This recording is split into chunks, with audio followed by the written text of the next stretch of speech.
आइए आगे हम लोग अध्ययन करते हैं। इसमें देखिए सबसे पहले बॉक्स के अंदर जो है इसको पढ़ लेते हैं। परिकल्पना या विग्रहित एंड निदर्श।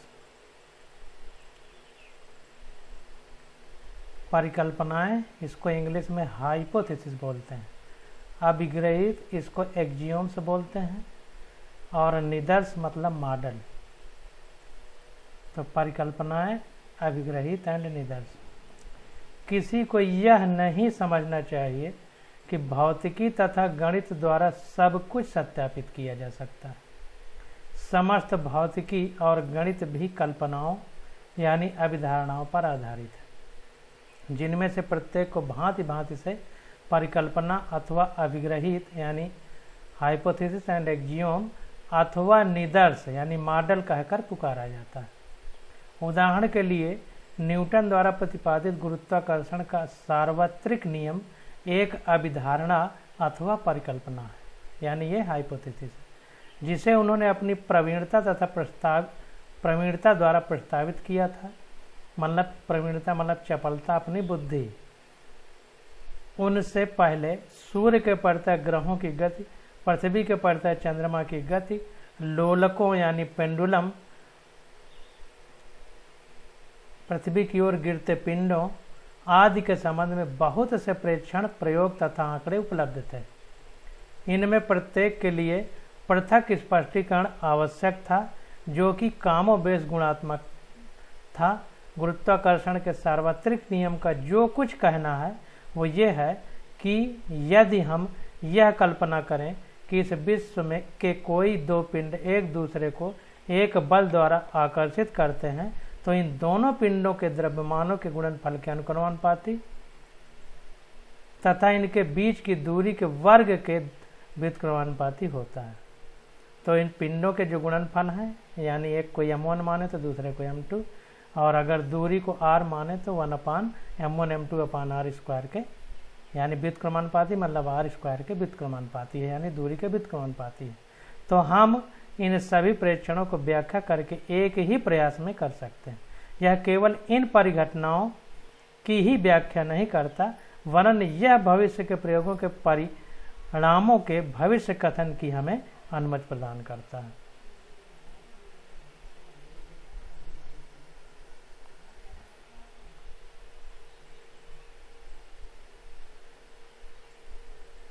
आगे देखते हैं। कोई परिकल्पना एक ऐसा अनुमान होता है जिसे उसकी सत्यता की कल्पना के बिना लगाया जाता है। मतलब कुछ भी कल्पना करें तो हमें पता तो है नहीं कि सत्य है कि असत्य है। किसी से भी गुरुत्वाकर्षण के सार्वत्रिक नियम को प्रमाणित करने के लिए कहना न्याय संगत नहीं है, क्योंकि इसे प्रमाणित नहीं किया जा सकता।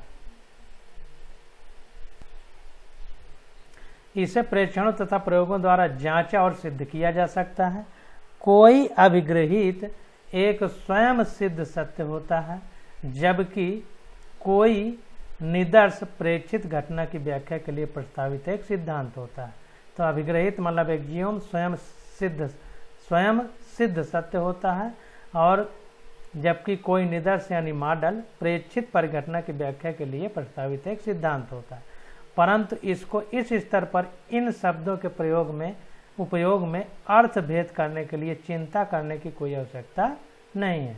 उदाहरण के लिए आप अगले वर्ष हाइड्रोजन परमाणु के बोर निदर्श के विषय में अध्ययन करेंगे, जिसमें बोर ने यह कल्पना की थी कि हाइड्रोजन परमाणु में इलेक्ट्रॉन कुछ नियमों यानी अभिग्रहित का पालन करते हैं। अभिग्रहित मतलब एक्जियोम। उन्होंने ऐसा क्यों किया था? उनके पास विस्तृत मात्रा में स्पेक्ट्रमी आंकड़े उपलब्ध थे, जिनकी कोई अन्य सिद्ध व्याख्या नहीं कर सका था। अब बोर ने कहा था कि यदि हम यह कल्पना कर लें कि कोई परमाणु इस ढंग से व्यवहार करता है, तो हम तत्काल भी इन सभी घटनाओं की व्याख्या कर सकते हैं। जाहिर सी बात है, अगर सारी चीज पता चल जाए तो बोर की तरह हम भी उसकी व्याख्या कर सकते हैं। आइंस्टीन का अपेक्षिकता का विशिष्ट सिद्धांत भी दो अभिग्रहितों, विद्युत चुंबकीय विकिरणों की चाल की स्थिरता तथा सभी जड़त्वीय निर्देश तंत्रों में भौतिक नियमों का वैध होना पर आधारित है। हमारे लिए किसी से यह कहना बुद्धिमानी नहीं होगी कि यह प्रमाणित करें कि निर्वात में प्रकाश की चाल नियत होती है, स्रोत अथवा प्रेक्षक पर भी निर्भर करती है। गणित में भी हमें हर कदम पर अभिग्रहितों तथा परिकल्पनाओं की आवश्यकता होती है। यूक्लिड का यह कथन कि समांतर रेखाएं कभी भी नहीं मिलती, यह परिकल्पना है, यानी हाइपोथेसिस है। इसका यह अर्थ है कि यदि हम प्रकथन को अपना लें तो हम समांतर रेखाओं के बहुत से गुणों तथा इनसे बनी 2 अथवा 3 विमाओं की आकृतियों की व्याख्या कर सकते हैं। परंतु यदि आप इसे नहीं अपनाते तो आप एक भिन्न अभिग्रहित का उपयोग करके, यानी भिन्न एक्सियोम का उपयोग करने के लिए स्वतंत्र हैं और एक नवीन ज्यामिति यानी जियोमेट्री प्राप्त कर सकते हैं, जैसा कि वास्तव में पिछली कुछ शताब्दियों तथा दशकों में घटित हुआ है। आइए अब अगला हेडिंग अध्ययन करेंगे, भौतिकी, प्रौद्योगिकी तथा समाज। भौतिकी मतलब फिजिक्स, प्रौद्योगिकी मतलब टेक्नोलॉजी एंड समाज मतलब सोसाइटी। भौतिकी, फिजिक्स, प्रौद्योगिकी, टेक्नोलॉजी एंड समाज यानी सोसाइटी के बीच पारस्परिक संबंधों को बहुत से उदाहरणों में देखा जा सकता है। ऊष्मागतिकी यानी थर्मोडायनेमिक्स विषय का उद्भव ऊष्मा इंजनों की कार्य प्रणाली को समझने एवं उसमें सुधार करने की आवश्यकता के कारण हुआ। जैसा कि हम जानते हैं कि भाप का इंजन इंग्लैंड में 18वीं शताब्दी में हुई औद्योगिक क्रांति, जिसमें मानव सभ्यता को अत्यधिक प्रभावित किया था, से अपृथक्करणीय है। कभी प्रौद्योगिकी नवीन भौतिकी को जन्म देती है तो कभी भौतिकी नवीन प्रौद्योगिकी को उत्पन्न करती है। भौतिकी तथा नवीन प्रौद्योगिकी उत्पन्न करने का उदाहरण बेहतर संचार प्रौद्योगिकी है, जिसका विकास 19वीं शताब्दी में हुई विद्युत तथा चुंबकत्व के मूल नियमों के अनुगमन करने से हुआ। भौतिकी के अनुप्रयोगों का सदैव पूर्व ज्ञान रखना सरल नहीं है। वर्ष 1933 तक महान भौतिक विज्ञानी अर्नेस्ट रदरफोर्ड परमाणुओं से ऊर्जा निष्कासन की संभावना को मन से दूर कर चुके थे, परंतु केवल कुछ ही वर्षों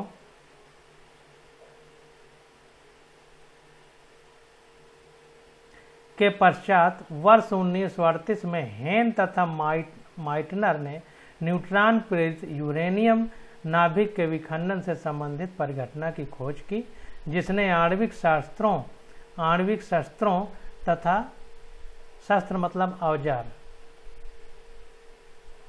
आणविक शक्ति रिएक्टरों के आधार की भांति कार्य किया। रिएक्टर मतलब जिसमें ये क्रियाएं की जाती हैं, एटॉमिक रिएक्टर जो कहते हैं।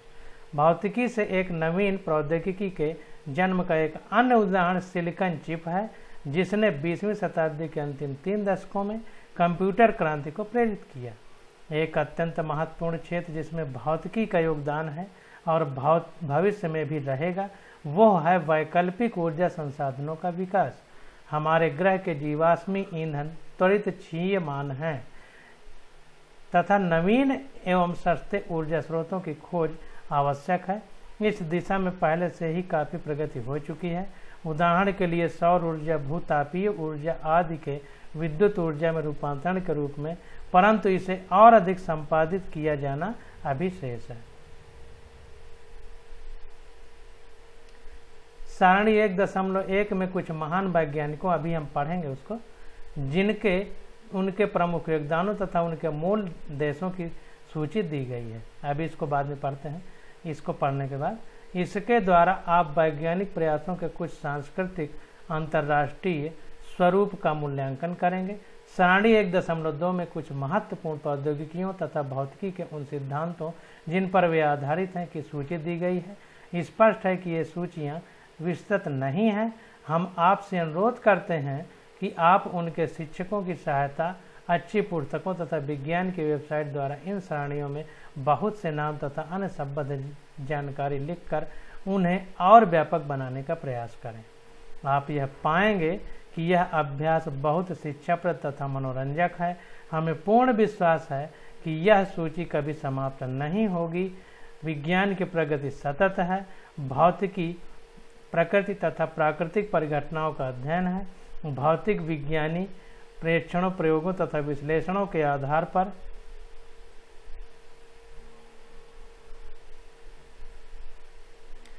प्रकृति में क्रियात्मक नियमों को खोजने का प्रयास करता है।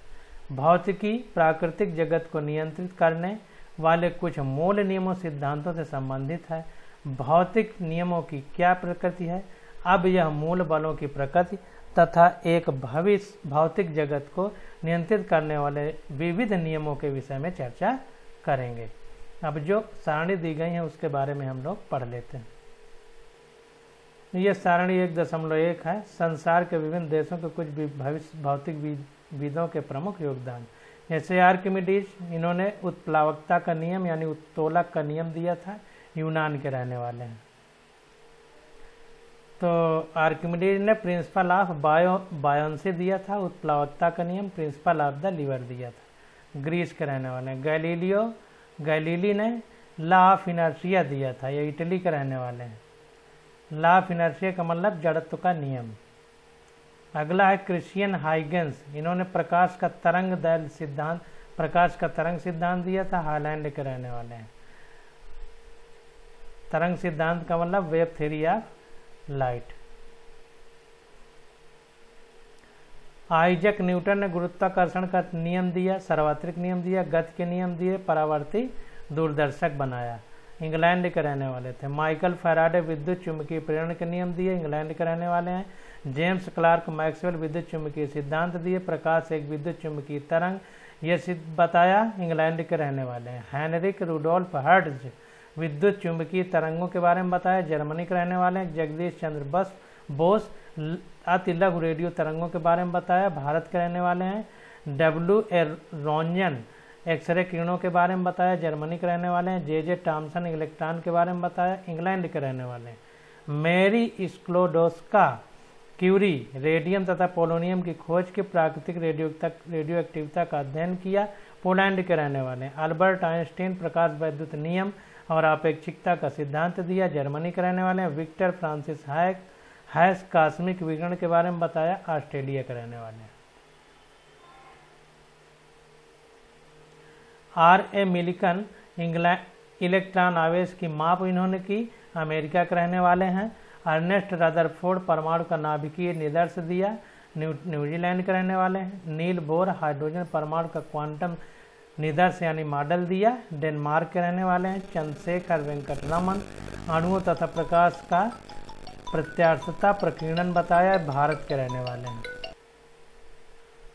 लुइस विक्टर दी ब्रोगली द्रव्य की तरंग प्रकृति के बारे में बताया, फ्रांस के रहने वाले हैं। मेघनाथ साहा तापी कायनन के बारे में बताया, भारत के रहने वाले हैं। सत्येंद्र नाथ बोस क्वांटम सांख्यिकी के बारे में बताया, भारत के रहने वाले हैं। वाल्फगैंग पॉली ने अपवर्जन नियम बताया, ऑस्ट्रिया के रहने वाले हैं। एनरिको फार्मी नियंत्रित नाभिकीय विखंडन के बारे में बताया, इटली के रहने वाले हैं।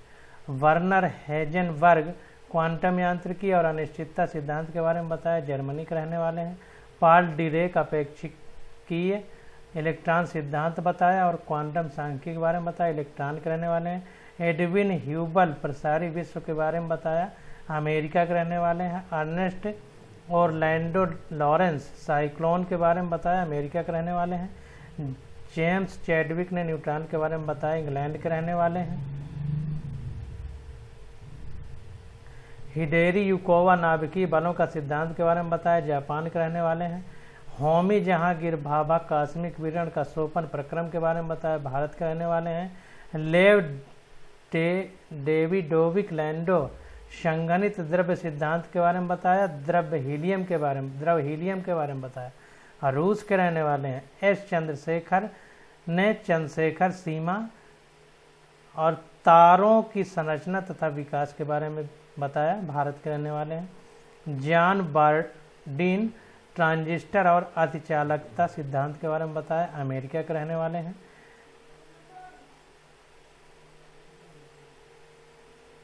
C.H. टाउन्स मेजर और लेजर के बारे में बताया, अमेरिका के रहने वाले हैं। अब्दुस सलाम दुर्लभ तथा विद्युत चुंबकीय अन्योन्य क्रियाओं का एकीकरण के बारे में बताया, पाकिस्तान के रहने वाले।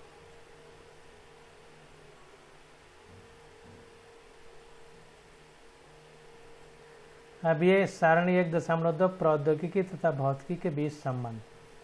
प्रौद्योगिकी में भाप इंजन ऊष्मा गतिकी के सिद्धांत पर आधारित है। नाभिकीय रिएक्टर जो है नियंत्रित नाभिकीय विखंडन के रूप में आधारित है। रेडियो तथा टेलीविजन हमारा विद्युत चुंबकीय तरंगों का उत्पादन, संचरण एवं संसूजन के नियम सिद्धांत पर आधारित है। कंप्यूटर हमारा अंकीय तर्क पर आधारित है। अति उच्च चुंबकीय क्षेत्रों का उत्पादन अति चालकता पर यानी कंडक्टिविटी पर, सुपर कंडक्टिविटी पर आधारित है। लेजर जो है विकिरणों के उद्दीपित उत्सर्जन द्वारा प्रकाश प्रवर्धन यानी समष्टि प्रतिलोमन पर आधारित है। रॉकेट नोदन न्यूटन के गति के नियम पर आधारित है। विद्युत जनित फैराडे के विद्युत चुंबकीय प्रेरण के सिद्धांत पर आधारित है। जल विद्युत शक्ति गुरुत्वीय स्थितिज ऊर्जा का विद्युत ऊर्जा में रूपांतरण पर आधारित है। वायुयान तरल गतिकी में बर्नौली का सिद्धांत पर आधारित है। कण त्वरित विद्युत चुंबकीय क्षेत्र में आवेशित कणों की गति पर आधारित है। सोनार पराश्रव्य तरंगों का परावर्तन पर आधारित है। प्रकाशिक रेशे प्रकाश का पूर्ण आंतरिक परावर्तन पर आधारित है। अपरावर्ती आवरण तनु फिल्म प्रकाशीय वृत्तकर्ण पर आधारित है। इलेक्ट्रॉन सूक्ष्मदर्शी इलेक्ट्रॉन की तरंग प्रकृति पर आधारित है। प्रकाश विद्युत सेल हमारा प्रकाश विद्युत प्रभाव पर आधारित है। संलयन परीक्षण रिएक्टर टोकामैक प्लाज्मा का चुंबकीय प्रतिरोध पर आधारित है। बृहद मीटर वेव रेडियो टेलीस्कोप हमारा कॉस्मिक रेडियो किरणों का संसूचन पर आधारित है। और बोस आइंस्टीन दाब लेजर पुंजों तथा चुंबकीय क्षेत्रों द्वारा परमाणुओं का प्रग्रहण तथा शीतलन पर आधारित है।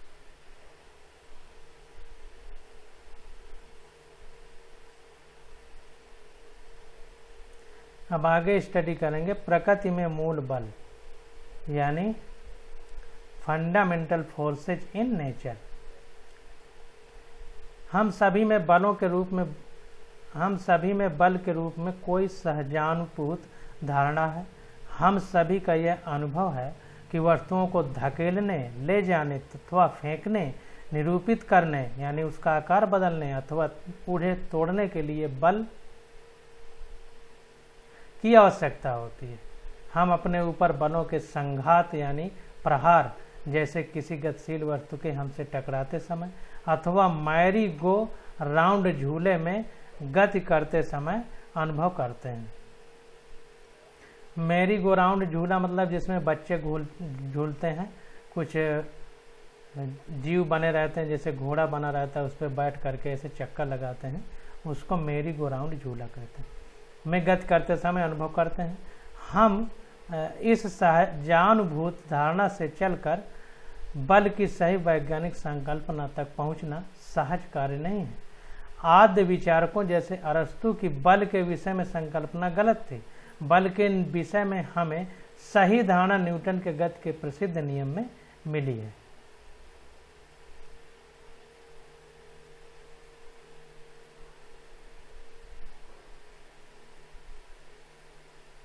इसको यहां से यहां तक हाईलाइट कर लीजिए।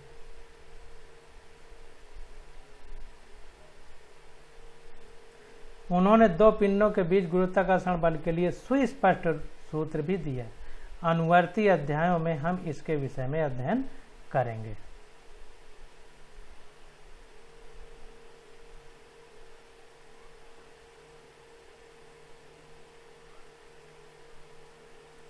स्थूल जगत में गुरुत्वाकर्षण बल के अतिरिक्त हमारी भेंट अन्य कई प्रकार के बलों जैसे पेशीय बल, पिंडों के मध्य स्पर्श बलों, घर्षण, यह भी स्पर्श करने वाले पृष्ठों के समांतर संस्पर्श बल हैं। संपीड़ित अथवा दीर्घित कमानी तथा तनी हुई रस्सियों एवं डोरियों तनाव द्वारा आरोपित बल जब ठोस तरलों के संपर्क में होते हैं तब उत्प्लावकता एवं श्यानता के बल, किसी तरल के दाब के कारण बल, किसी द्रव के पृष्ठ तनाव के कारण बल आदि आदि आवेशित तथा चुंबकीय वस्तुओं के कारण भी बल होते हैं। सूक्ष्म प्रभाव क्षेत्रों में भी हमारे पास विद्युत तथा चुंबकीय बल, नाभिकीय बल, जिसमें प्रोटॉन व न्यूट्रॉन सम्मिलित हैं, अंतर परमाणुविक एवं अंतराणविक बल आदि हैं। इनमें से कुछ बलों से हम अपना परिचय पाठ्यक्रम के बाद वाले भाग में करेंगे। इसका मतलब जब हम आगे पढ़ेंगे तो इसको बहुत डिटेल में पढ़ेंगे। 20वीं शताब्दी की एक महान अंतर्दृष्टि यह है कि विभिन्न संदर्भों में पाए जाने वाले विविध बल वास्तव में प्रकृति के कुछ मूल बलों के ही उत्पन्न होते हैं। उदाहरण के लिए, जब कोई कमानी दीर्घितः संपीड़ित की जाती है, कमानी का मतलब एक स्प्रिंग वाला तुला होता है, जैसे स्प्रिंग है उसको कमानी कहेंगे, उसको दीर्घित मतलब खींचा जाए बड़ी हो जाए, या संपीड़ित मतलब दबाया जाए तो छोटी हो जाए की जाती है, तब कमानी के निकटवर्ती परमाणुओं के बीच उत्पन्न नेट आकर्षण या प्रतिकर्षण बल के कारण प्रत्यार्थ कमानी बल उत्पन्न होता है। इस नेट आकर्षण प्रतिकर्षण की खोज परमाणु के आवेशित अवयवों के बीच वैद्युत बलों के योग असंतुलित जो होते हैं, वैद्युत बलों के योग जो असंतुलित हैं तक की जा सकती है। सिद्धांत रूप में इसका तात्पर्य है कि व्युत्पन्न बलों जैसे कमानी बल, घर्षण मतलब व्युत्पन्न मतलब जो दूसरी चीज से उत्पन्न हुए के नियम प्रकृति के मूल बलों के नियमों से स्वतंत्र नहीं है, तथापि इन व्युत्पन्न नियमों का उद्भव अत्यंत जटिल है। अपनी समझ के वर्तमान चरण पर हम प्रकृति के 4 मूल बलों को जानते हैं, जिनका यहाँ संक्षेप में वर्णन किया गया है। तो प्रकृति के जो 4 मेन बल हैं उनके बारे में हम जानेंगे। उससे पहले पीछे जो आइंस्टीन के बारे में बताया गया इसको पढ़ लेते हैं। अल्बर्ट आइंस्टीन के जीवन के बारे में बताया गया है। सन 1879 में उल्म जर्मनी में जन्मे अल्बर्ट आइंस्टीन को आज तक के सार्वत्रिक रूप से महानतम माने जाने वाले भौतिक वैज्ञानिकों में से यह माना जाता है।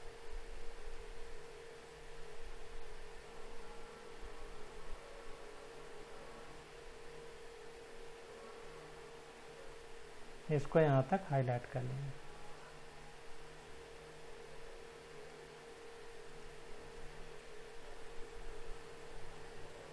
उनका विस्मयकारी वैज्ञानिक जीवन उनके द्वारा वर्ष 1905 में प्रकाशित 3 क्रांतिकारी शोध पत्रों से प्रारंभ हुआ।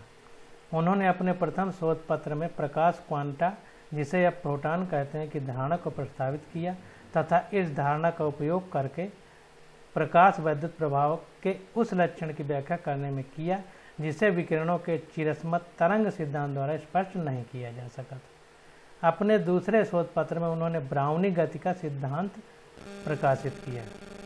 तो कौन कौन से सिद्धांत दिए इसके बारे में भी जानना जरूरी है। शोध पत्र में उन्होंने प्रकाश क्वांटा की धारणा को प्रकाशित किया। दूसरा क्या है, ब्राउनी गति के बारे में बताया।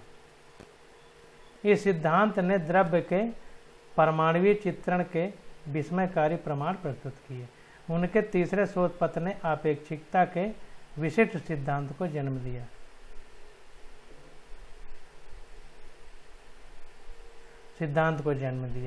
जिसने आइंस्टीन को उनके ही जीवन काल में किंवदंती बना दिया, मतलब बहुत महान बना दिया, सबकी नज़रों में आ जाना। मतलब अगले दशक में उन्होंने अपने नए सिद्धांत के परिणामों का अन्वेषण किया, जिसमें उन तथ्यों के साथ साथ द्रव्यमान ऊर्जा तुल्यता को एक सुप्रचलित समीकरण यानी E = mc² द्वारा प्रस्तावित किया गया। उन्होंने अपेक्षिकता की व्यापक व्याख्या, अपेक्षिकता का व्यापक सिद्धांत की रचना भी की, जो कि गुरुत्वाकर्षण का आधुनिक सिद्धांत। आइंस्टीन के तो यह अपेक्षिकता का व्यापक सिद्धांत दिया इन्होंने। आइंस्टीन के बाद के अत्यधिक महत्वपूर्ण योगदानों में से कुछ इस प्रकार है। उद्दीप्त उत्सर्जन की धारणा, जिसे प्लांक कृष्णिका विकिरण नियम का वैकल्पिक व्युत्पत्ति में प्रस्तुत किया गया। विश्व का स्थैतिक निदर्श जिसने आधुनिक ब्रह्मांड विज्ञान आरंभ किया। संपुंजित बोसान की गैस की क्वांटम सांख्यिकी तथा क्वांटम यांत्रिकी के मूलाधार का आलोचनात्मक विश्लेषण। वर्ष 2005 को भौतिकी के अंतर्राष्ट्रीय वर्ष के रूप घोषित किया गया था। 2005 को भौतिकी के अंतर्राष्ट्रीय वर्ष के रूप में घोषित किया गया था। यह घोषणा आइंस्टीन द्वारा वर्ष 1905 में भौतिकी में उनके चिरस्थायी योगदान जिनमें उन क्रांतिकारी वैज्ञानिक संकल्पनाओं का विवरण है जो हमारे आधुनिक जीवन को प्रभावित करती रही हैं के सम्मान में की गई थी। तो 2005 को भौतिकी के अंतर्राष्ट्रीय वर्ष के रूप में घोषित किया गया था। ये आइंस्टीन के सम्मान के लिए किया गया।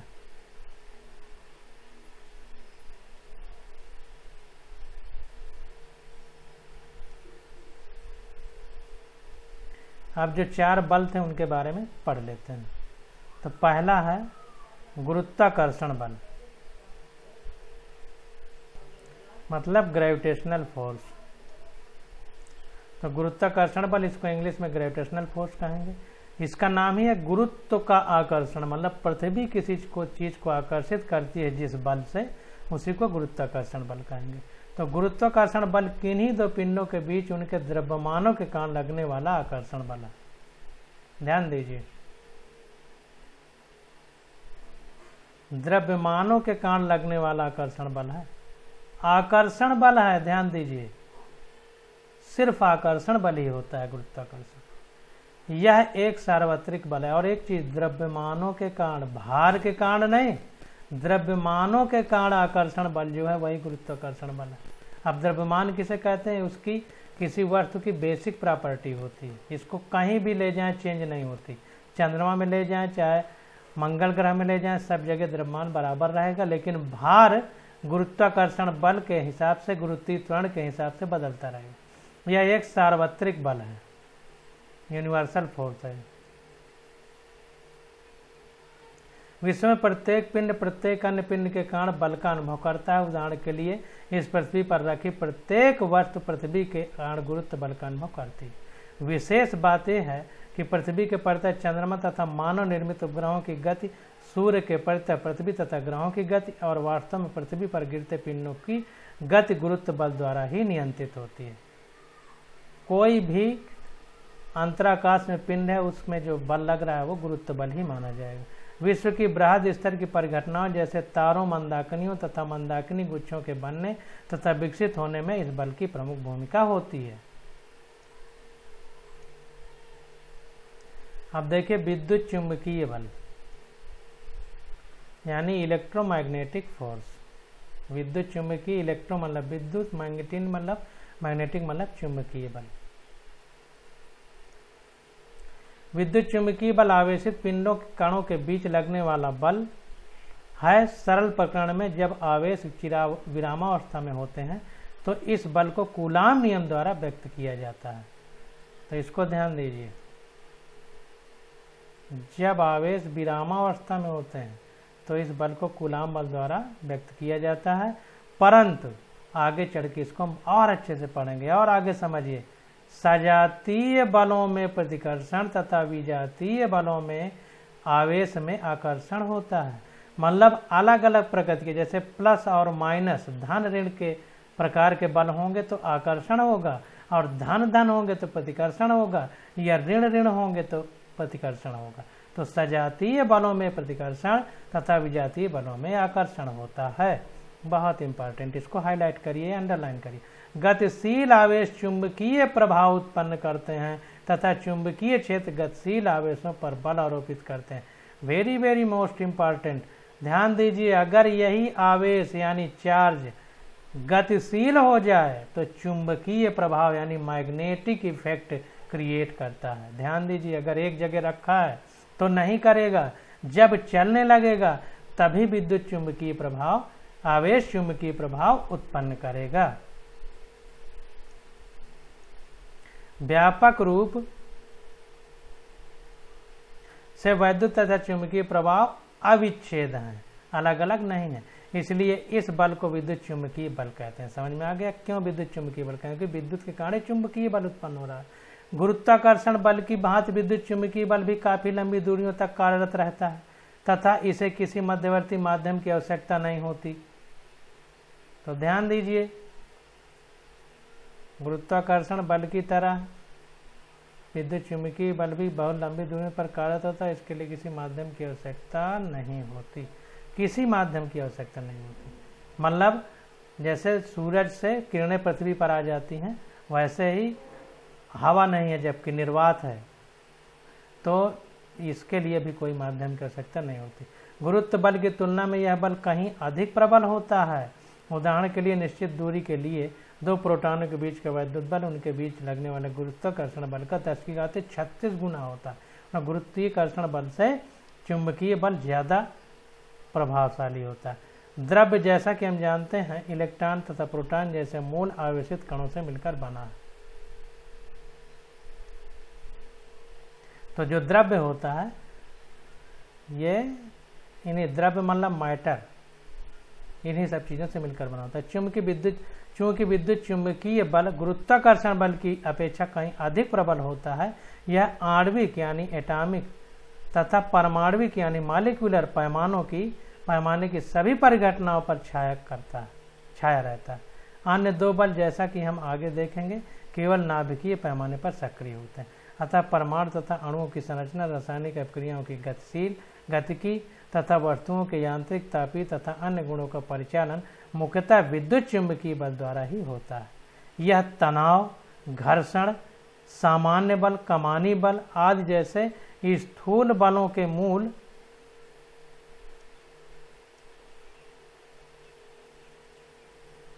मूल में होता है। गुरुत्वाकर्षण बल सदैव ही आकर्षी बल होता है। देखिए ध्यान दीजिए, गुरुत्वाकर्षण केवल आकर्षी बल होता है जबकि विद्युत चुंबकीय आकर्षी एवं प्रतिकर्षी दोनों हो सकता है। Very very most important.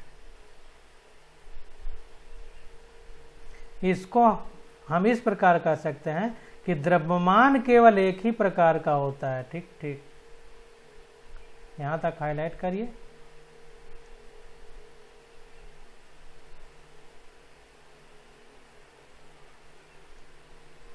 द्रव्यमान केवल एक ही प्रकार का होता है, ऋणात्मक जैसा कुछ भी नहीं होता है, जबकि आवेश दो प्रकार के होते हैं, धनात्मक और ऋणात्मक। तभी आकर्षण और प्रतिकर्षण होता है, जबकि गुरुत्व बल में केवल आकर्षण होता है क्योंकि द्रव्यमान में धन ऋण नहीं होता। यह सभी अंतरों का कारण है। द्रव्य अधिकांशतः वैद्युत उदासीन नेट आवेश जिसका शून्य होता है। जो हमारा मैटर है वो जनरली जो है न्यूट्रल होता है, जिसमें प्लस माइनस नहीं होता। इस प्रकार वैद्युत बल अधिकांश रूप में शून्य होता है तथा पार्थिव परिघटनाओं में गुरुत्वाकर्षण बल का प्रभुत्व रहता है। वैद्युत बल स्वयं वातावरण एवं परमाणु आयनीकृत होते हैं में प्रकट होता है और इसी के कारण तड़ित दमकती है। तड़ित का मतलब बिजली जो चमकती है। यदि हम थोड़ा चिंतन करें तो हम अपने दैनिक जीवन की घटनाओं में स्वयं ही स्पष्ट रूप से यह पाएंगे कि गुरुत्व बल की तुलना में वैद्युत चुंबकीय बल अत्यधिक शक्तिशाली है। जब हम किसी पुस्तक को हाथ पर रखते हैं तब हम अपने हाथ द्वारा प्रदान किए गए सामान्य बल से पृथ्वी के विशाल द्रव्यमान के कारण पुस्तक पर लगे गुरुत्वाकर्षण बल को संतुलित करते हैं। यह सामान्य बल है और कुछ नहीं वरन संपर्क पृष्ठ पर हमारे हाथ तथा पुस्तक के आवेशित अवयवों के बीच लगने वाला नेट वैद्युत चुंबकीय बल ही होता है। यदि विद्युत चुंबकीय बल स्वतः रूप से गुरुत्वाकर्षण बल यानी गुरुत्व बल से इतना अधिक प्रबल न हो तो किसी सशक्त से सशक्त व्यक्ति का हाथ भी एक पंख के भार के कारण टुकड़े टुकड़े होकर बिखर जाएगा। वास्तव में इसे सामंजस्य रखते हुए ऐसी परिस्थितियों में हम स्वयं अपने भार के अधीन टुकड़े टुकड़े होकर बिखर जाएंगे या बिखर जाते। अब आज यहीं तक। इसके पहले थोड़ा सा ये सारणी देख लेते हैं, इसमें क्या लिखा है। प्रकृति के मूल बल, इसमें गुरुत्वाकर्षण बल 10⁻⁻39 आपेक्षिक प्रबलता का होता है। इसकी परास अनंत होती है। जिनके बीच लगता है वो विश्व में स्थित सभी पिंडों के बीच लगता है। दुर्बल नाभिकीय बल 10⁻13 कोटि का होता है। बहुत कम परास होती है इसकी, मतलब रेंज होती है, बहुत कम दूरी पर काम करता है। अब नाभिकीय आमाप 10⁻16 मीटर होती है। कुछ मूल कण हैं, विशेषकर इलेक्ट्रॉन न्यूट्रिनो के बीच लगता है। विद्युत चुंबकीय बल 10⁻2 अपेक्षिक प्रबलता का होता है। अनंत परास पर काम करता है और आवेशित बलों के बीच काम करता है। प्रबल नाभिकीय बल ये अपेक्षिक प्रबलता इसकी केवल एक होती है। लघु नाभिकीय आमाप पर काम करता है जिसकी रेंज है 10⁻15 मीटर और न्यूक्लियन या भारी मूलकण के बीच लगता है। अब सत्येंद्र नाथ बोस की जीवन परिचय के बारे में पढ़ लेते हैं। 1894 से 1974 तक इनका जीवन रहा। वर्ष 1994 में कोलकाता में जन्मे सत्येंद्र नाथ बोस उस महान भारतीय भौतिक वैज्ञानिकों में से एक हैं जिन्होंने 20वीं शताब्दी में विज्ञान की उन्नति में मौलिक योगदान दिया था। भौतिकी के आद्योपांत उत्कृष्ट विद्यार्थी रहकर बोस ने वर्ष 1916 में कोलकाता विश्वविद्यालय में प्राध्यापक के पद रूप में अपना सेवा काल प्रारंभ किया। इनके 5 वर्ष पश्चात वे ढाका विश्वविद्यालय चले गए। यहाँ वर्ष 1924 में अपने प्रतिभाशाली अंतर्दृष्टि से प्लांक नियम की एक नवीन व्युत्पत्ति प्रस्तुत की, जिसमें उन्होंने विकिरणों को फोटॉन की गैस के रूप में माना तथा फोटॉन अवस्थाओं की गणना की।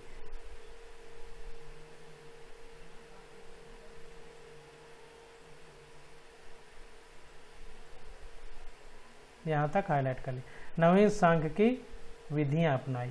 उन्होंने इस विषय पर एक शोध पत्र लिखकर इसे आइंस्टीन को भेजा, जिन्होंने तुरंत इसके विशाल महत्व को पहचानने तथा कुछ पहचानते हुए इसका जर्मन भाषा में अनुवाद करके प्रकाशन के लिए अग्रसारित कर दिया।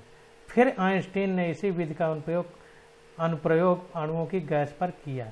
बोस के कार्य में नवीन संकल्पनात्मक अवयव का मूल भाव यह था कि कणों को अविभेद्य माना गया, तो जो कि इन कल्पनाओं से मूल रूप से भिन्न थी, जिन्हें चिर सम्मत मैक्सवेल बोल्ट्जमान सांख्यिकी आधार के रूप में जाना जाता है।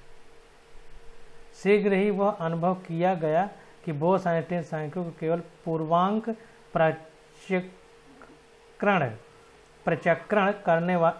प्रचक्रण वाले कणों पर ही लागू किया जा सकता है और अर्थ पूर्णांक प्रचक्रण वाले कणों के लिए, जो पाउली अपॉइजन सिद्धांत को संतुष्ट करते हैं, एक नवीन क्वांटम सांख्यिकी फर्मी डिराक सांख्यिकी जिसको कहते हैं की आवश्यकता है। पूर्णांक प्रचक्रण करने वाले कणों को बोस को सम्मान देने के लिए बोसान कहते हैं।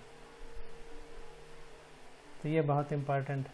बोस आइंस्टीन सांख्यिकी का यह महत्वपूर्ण निष्कर्ष यह है कि अणुओं के किसी गैस का एक निश्चित ताप से कम ताप पर प्रावस्था संक्रमण किसी ऐसी अवस्था में होगा जिसमें परमाणुओं का अधिकांश भाग समान न्यूनतम ऊर्जा अवस्था में रहता है।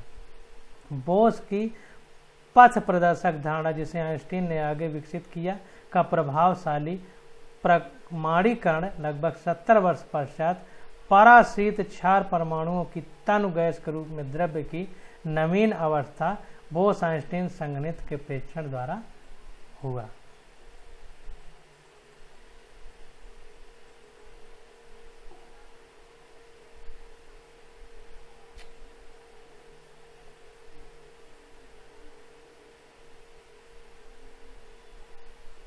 यहाँ तक हाईलाइट कर लेंगे।